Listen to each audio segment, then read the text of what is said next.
This day in sports history. It's May 29th, and on this day in 1985, it was a horrible yet preventable tragedy that happened in Brussels, Belgium. It was the European Cup final between Liverpool, winners of English football, and Juventus, the Italian league winners. The final was to be played in Heysel Stadium in Brussels. Tickets were distributed evenly between the two teams. Sections X and Y were sold to Liverpool fans, and then a neutral section called Block Z was set up as a buffer between the two sets of supporters, with tickets for that section given to Belgian football fans who did not support either side. Now, one of the first problems with that plan was that a lot of those tickets were sold to Juventus fans, greatly reducing the protective buffer. A lot of focus in the 80s was on hooliganism in English football. It was pretty rampant. 2 months earlier, Millwall fans had rioted at Luton Town before, during, and after an FA Cup match, injuring 81, with more than half of those being police officers. Liverpool fans, though, had a better reputation in Europe, and no problems were anticipated prior to this match. Another issue was that the stadium was a dump. The 50-year-old stadium was crumbling. A walkthrough of the grounds in the morning by European football officials threw up several red flags. Not only was the structure falling apart, but small chunks of concrete and bricks lay loose all around. There was a shed at the top of the terraces that loosely stored plastic pipes of varying thicknesses and lengths, things that could be easily picked up and wielded as weapons. It was too late to do anything about the debris and the stadium.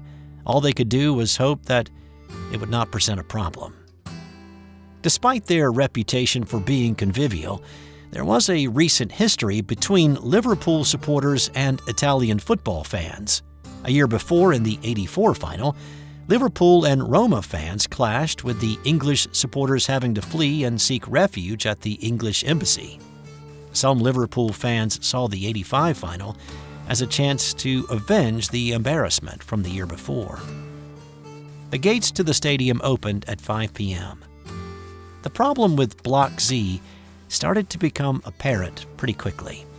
With Juventus fans flooding into the section and only a flimsy chain-link barrier between them and Liverpool fans, the taunts and jeers began. There were local gendarmes stationed in the area, and they provided a bit of a barrier, but very little deterrent. First, the local police force was severely understaffed, and the small group of gendarmes standing at a barrier between Block Z and the Liverpool fans in X and Y were what one security person who knew about the situation said: those guys were the bottom of the bucket. They were older, poorly trained, and not the most motivated. That became evident in a short while, when they would flee after the havoc started. 45 minutes prior to the start of the match, Liverpool players stepped onto the field and approached their supporters in blocks X and Y to sign autographs and greet their fans. Tiny holes in the fence started to be pulled apart. There had been taunting between the fans, but what actually lit the fuse on the bomb that was about to explode differs on who you hear from. Juventus fans say the Liverpool supporters started the aggression. On the other side, Liverpool fans said it was the Juventus supporters who stirred the pot too much. One of the Liverpool fans there that day was Terry Wilson, and he described what he saw happening that set a tense situation into a raging inferno. No one wanted any trouble, so it was great. And then as we were in there singing and that, our attention was being drawn to things that were happening in Z section. We did get pretty angry from the point of what's going on, who are these people fighting here, why are they fighting? So the reaction, our immediate reaction, was pull the fence down, get over there to the assistance of our supporters. Liverpool fans easily breached the flimsy fence and began advancing on the Juventus supporters. The Italians retreated, but found their escape route blocked by a concrete wall. Several people were crushed against that wall, trapped with no way of freeing themselves. As the crush of people mounted, putting more and more pressure on the wall, It gave way, crushing several supporters. Others fell trying to get away and were trampled by others. 38 people died during the melee. A 39th person died a month later due to the injuries they suffered on this day. 32 were Italians. There were 4 Belgians, 2 French, and 1 from Northern Ireland. By the end of the night, 580 people would be injured, with more than 50 of those seriously. The fighting raged on. Supporters continued to attack each other in the stands, on the track surrounding the field, and on the field itself. The bodies of the dead were removed to a makeshift morgue on site. People wandered the stadium looking for their friend or a family member that had gotten separated. The fighting continued for more than 90 minutes. During that time, a leaderless group of VIPs representing the clubs, the city of Brussels, and European football tried to come up with a plan, but it was so disjointed with nobody stepping forward to take responsibility that the chaos continued. Part of the discussion was whether to play the game or not. There were strong voices on each side. It was determined that as bad as things had been, and were still, that calling off the game and clearing the stadium, dispersing these fans out onto the city streets would be more dangerous. It took close to 2 hours before the Belgian police, many mounted on horseback, were able to restore some semblance of order in the stadium. The discussion of whether to play or not continued. Juventus officials did not want to play. Liverpool folks asked if the game would count if they did. The decision was finally made. Despite the casualties and injuries, the match would go on. Players were aware of the situation, and in fact, a representative from each starting 11 addressed their fans over the loudspeaker, asking for calm. At 9:40, the announcement was made that the game would get underway soon, and at 9:45, more than 2 hours after the tragedy, the teams came out of the locker room. There was an obvious sense of melancholy about being forced to play a game under these circumstances. Liverpool players Alan Kennedy and Phil Neal reflected on the mood as they sat in the locker room before walking onto the pitch to play a match. A lot of people had died, in that particular corner, and we just thought to ourselves, is the game more important? I don't think so. Players physically crying, tears dripping down, Me, myself, I knew I wasn't going to get my dream. Not that it mattered. People had died. I couldn't give a damn. I just wanted to get the hell out of there. 60,000 partisan supporters were still in the stands, eager to watch the European Cup match. The game kicked off around 10 p.m., and the players talked about how they played the game half-heartedly and in a trance. The match was scoreless at the half. In the second half, in the 58th minute, Juventus's Zbigniew Boniek split a pair of Liverpool defenders, and a ball delivered over the top by Michel Platini landed in front of him. Boniek was fouled outside the box, but the referee saw it differently and awarded Juventus a penalty kick. Platini slotted it past the Liverpool goalkeeper for the 1-0 lead. Liverpool tried to find the equalizer in the final half hour. Ronnie Whelan was brought down in the box, but the referee waved it off. The Liverpool players said afterward that it was as if the referee said, "There's no way this game is going to 1-1. The game ended 1-0. 3.5 hours after nearly 40 people died on the terraces of Heysel Stadium. Juventus were the winners of the European Cup. Liverpool fans were quickly escorted out of the stadium, put on waiting charter buses, and taken out of Belgium as quickly as possible. The teams were criticized in the days that followed for playing after the tragedy, and Juventus especially for celebrating with their fans after the match ended. As a result of what happened, UEFA officials laid the blame solely on the shoulders of Liverpool supporters, and because of that, English football teams were banned from playing anywhere else in Europe for 5 years.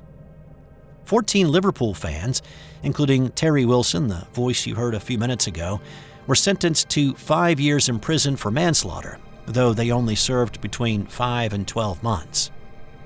The chief of the London Fire Brigade, Jerry Clarkson, was brought in to investigate the tragedy and said the blame was really on the stadium itself. The deaths, in my view, were attributable very, very largely to the appalling state of that stadium. The stadium was unfit to hold that football match. The stanchions that supported the crowd control barriers, the reinforcing bars in the concrete were exposed, and they could not contain any sort of moderate crowd pressure. The wall that collapsed and killed a good many people, the piers of that wall were built the wrong way round. They could not sustain the crowd. His final report was completely ignored, though. English Prime Minister Margaret Thatcher blamed football and thought that the problem was infecting the larger society. Others saw it as the opposite. It was a sick society infecting the game. Sadly, it would not be the last or even the greatest loss of life at a football match. Nearly 5 years later, 98 Liverpool fans would die during an FA Cup match in what became known as the Hillsborough tragedy.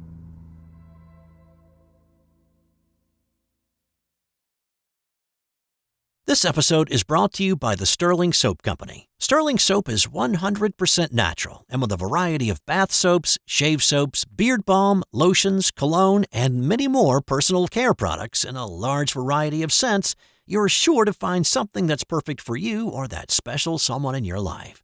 Check them out at sterlingsoap.com.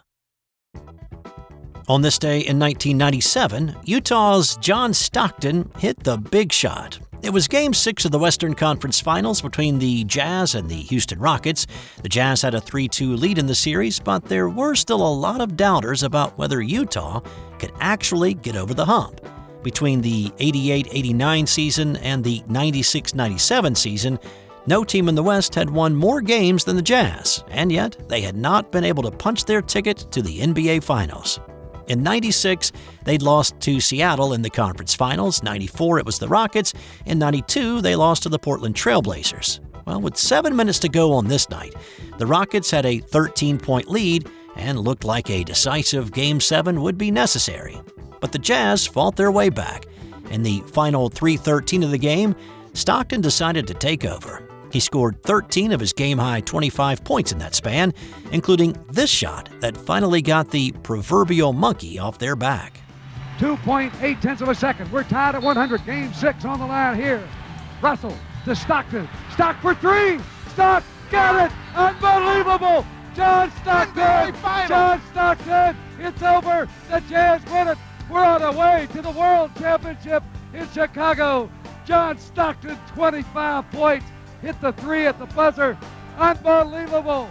John Stockton. Utah advanced to the NBA Finals and would play the Chicago Bulls. And of course, that series featured a very memorable game that I'll probably talk about in the near future. Threes were also raining on this day in 1995 in Game 4 of the Eastern Conference Finals between the Indiana Pacers and the Orlando Magic. And really, this game boiled down to what happened in the final 13.3 seconds. Down 2, Anthony Hardaway found a wide-open Brian Shaw, who buried a 3 to give the Magic a 1-point lead. Out of a timeout, the Pacers used a good bit of clock before the ball found its way into the hands of Reggie Miller, who hit a 3 to give the Pacers their 2-point lead back with 5.2 seconds left. Another timeout, and the inbound at half court came into Anthony Hardaway, and he went to work on Haywood Workman, hitting a 3 with 1.3 seconds left. Magic back up 1. Another timeout to set up this play, and here's NBC's Marv Albert with the call. All right, McKee will throw in. It's got to be a catch and shoot. Here it is. Smits with the catch and the shot.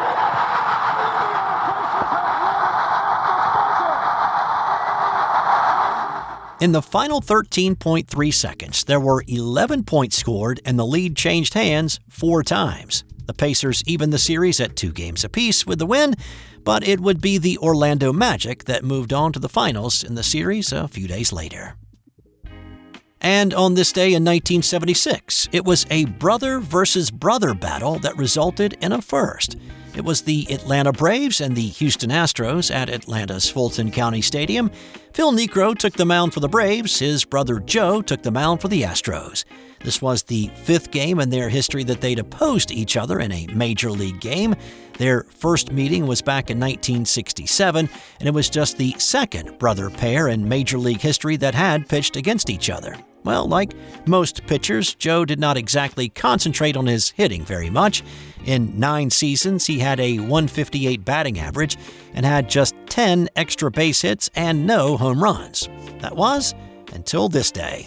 With 1 out in the 7th and trailing 2-1, Joe stepped in against his older brother and swatted a hanging knuckleball over the left field wall for his first and only home run of his 22-year career. It tied the game at 2, and the Astros went on to win 4-3. So maybe you're asking yourself, had a player ever hit a homer off his brother in the majors before that? And the answer is yes, twice.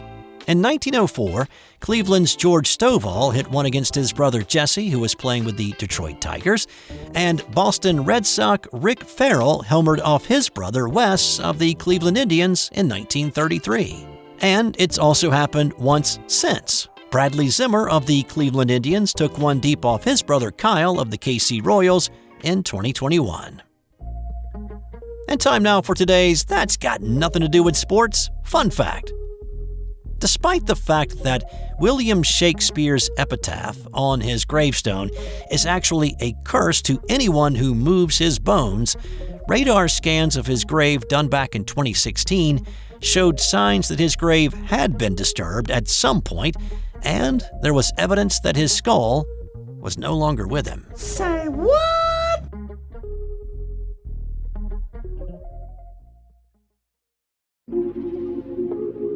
This has been an original Thrive Suite production.